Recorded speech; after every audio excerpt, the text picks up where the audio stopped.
बिस्मिल्लाहिर्रहमानिर्रहीम अस्सलामु अलैकुम रहमतुल्लाह। इस्टेब्लिशमेंट की जानिब से आसिफ अली जरदारी को 2 टोक अंदाज में ये डेडलाइन दे दी गई है। अल्टीमेटम उनको दे दिया गया है कि आसिफ अली जरदारी अब तुम्हारा टाइम ख़त्म हो गया है।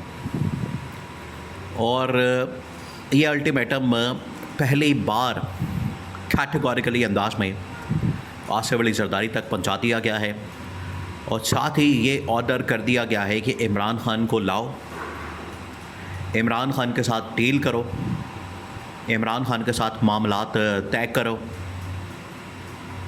ये अल्टीमेटम आखिरकार क्यों जारी किया गया, सबसे बड़ा सवाल ये है। अब ऐसी कौन सी सूरत हाल बनी है, अब जो सिनारियो बना है, सीन बना है, वो बड़ा दिलचस्प है। उसके अंदर पूरी कहानी आपको समझ आ जाएगी, लेकिन पहले आपने गौर से सुनना है कि हुआ क्या है।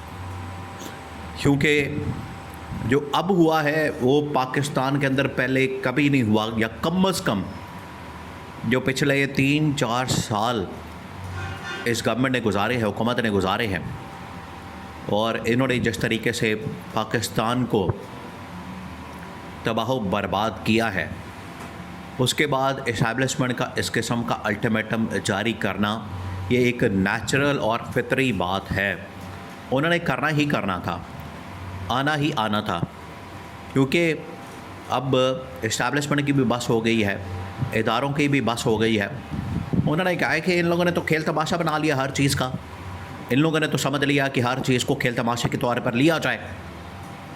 हम इनसे कुछ बात करते हैं, ये कुछ बात करते हैं, हम इन्हें कुछ कहते हैं, ये आगे से कुछ कहते हैं, हम इन्हें परफॉर्मेंस देने का कहते हैं, ये आगे से गवर्नमेंट मांगते हैं, हम इन्हें कारकर्दगी दिखाने का कहते हैं, ये आगे से एनआरओ मांगते हैं, हम इन्हें घर जाने का कहते हैं, ये आगे से कहते हैं कि हमें क्यों निकाला।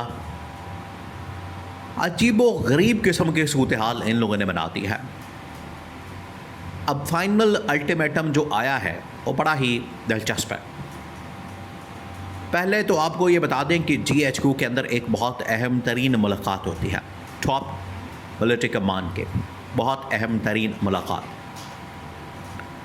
उस मुलाकात के अंदर 3-4 सिनारियो रखे जाते हैं, 3-4 सिनारियो पेश किए जाते हैं, और उसके अंदर कुछ फ़ैसले किए जाते हैं। वो फ़ैसले होने के बाद अल्टीमेटम इनको जारी किया गया है। वो फ़ैसलों के बाद इनको ये पैगाम दिया गया है, इनको डेडलाइन दी गई है और इनको पहुंचा दिया गया है कि अब तुम्हारा टाइम ख़त्म हो गया है। हुआ क्या है? हुआ ये है कि 28वीं तरमीम के ऊपर इन लोगों को कहा गया था कि आपने हर सूरत में इसको सपोर्ट करना है, इसको पास करना है। अब 28वीं तरमीम को पास करने की बजाय ये लोग कह रहे हैं कि हम आवाम के ऊपर कोई बोझ डाल देंगे, आवाम के ऊपर कोई टैक्स डाल देंगे, आवाम के ऊपर हम कोई टैक्स लगा देंगे, जिसकी वजह से जो पैसा है इस्टेब्लिशमेंट जो डिमांड कर रही है, इस्टेब्लिशमेंट की जानिब से जिस चीज़ की डिमांड की जा रही है, वो पैसा आखिरकार वहाँ से उठा के आवाम के टैक्सों का पैसा इस्टेब्लिशमेंट को दे दिया जाएगा। अब इसका नुकसान क्या होगा? देखिए, नुकसान को समझना आपने, ये असल में एक वारदात है। इस्टेब्लिशमेंट के साथ भी डबल गेम, आवाम के साथ भी डबल गेम, लेकिन ये जो डबल गेम है इसका नुकसान इस्टेब्लिशमेंट ने इसका पूरा जायज़ा लिया, इसकी जांच पड़ताल की है।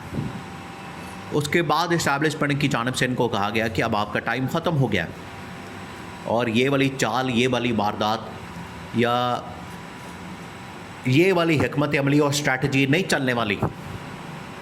अब जो आपकी जानिब से धोखेबाजी से काम लिया जा रहा है,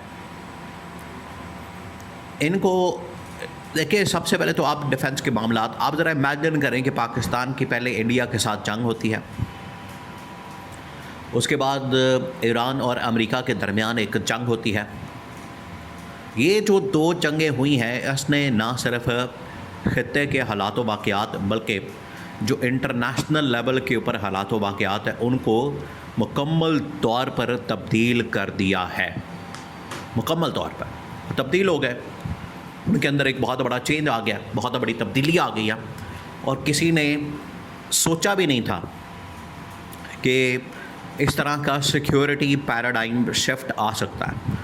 वो सिक्योरिटी पैराडाइम शिफ्ट आ गया, और वो जो सिक्योरिटी पैराडाइम शिफ्ट आया, उसकी वजह से इस्टेब्लिशमेंट ने डिमांड की कि उसको सामने रखते हुए हमें बजट दिया जाए, बजट के अंदर इजाफ़ा किया जाए। बजट के अंदर इजाफ़ा नागज़ीर हो गया। हमने अब latest technology, cyber security, drone technology, इसके अलावा जो लड़ाका तैयारों की टेक्नोलॉजी, उनको बढ़ाना है, उनको इन्हांस करना है, उनको हमने up to the mark update करना है। इन चीज़ों को मद्देनज़र रखते हुए इस्टेब्लिशमेंट की जानिब से मौजूदा गवर्नमेंट के सामने ये डिमांड रखी गई।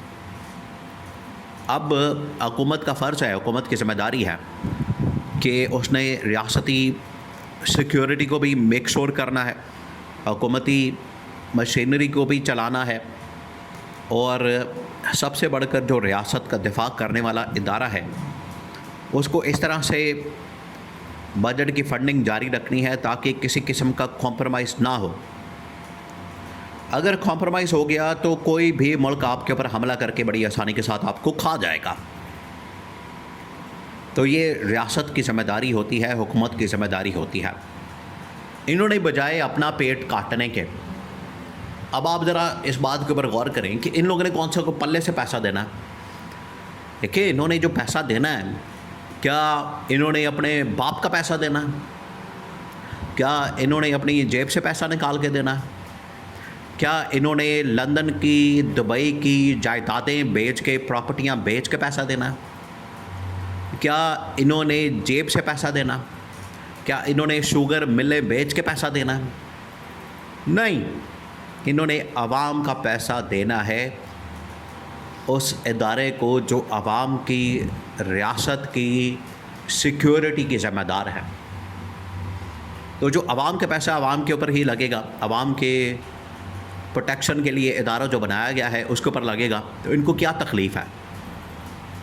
अब उसको पूरा करने के बजाय इनके पास ऑलरेडी सरप्लस के अंदर बजट होता है सूबों के पास, लेकिन क्योंकि सूबों के अंदर लूट मार का बाज़ार गर्म है, इनके लूट मार के खाते खुले हुए हैं, वहाँ से 1 रुपया देने के लिए ये रवादार नहीं है। अब हर सूरत पैसा तो चाहिए, और डिमांड की जा रही है कि एक सूबा कम अज़ कम 500 अरब ज़रूर इस्टेब्लिशमेंट को दे, फ़ौज को दे, इदारे को दे, ताकि वो इस हवाले से सिक्योरिटी का बंदोबस्त कर सकें। क्योंकि सिक्योरिटी सिर्फ इस्लामाबाद की नहीं की जाती, पूरे मुल्क की जाती है, पूरे चप्पे चप्पे की जाती है। तो तमाम सूबे उसमें रिस्पॉन्सिबल ज़िम्मेदार हैं, वो पैसा दें। इन्होंने बजाय सरप्लस पैसा देने के, सूबों से निकाल के पैसा देने के, इन्होंने क्या किया कि आवाम के ऊपर और बोझ डालने का फ़ैसला किया। अब ये जो बोझ डाला जाएगा उसकी वजह से आवाम की पहले चीखें निकल रही हैं। इस्टेब्लिशमेंट को पता लग गया है कि ये जब बोझ डाला जाएगा तो आवाम ये समझेगी कि हमारे ऊपर बोझ डाल के हमसे पैसा निकलवाया जा रहा है, जिसकी वजह से हुकूमत तो बदनाम होगी। हुकूमत तो ऑलरेडी बदनाम है, हुकूमत तो ऑलरेडी इस वक्त आवाम के अंदर सफ़र है उसकी पॉपुलैरिटी, लेकिन उसकी वजह से लोग भी, इस्टेब्लिशमेंट भी बदनाम होगी।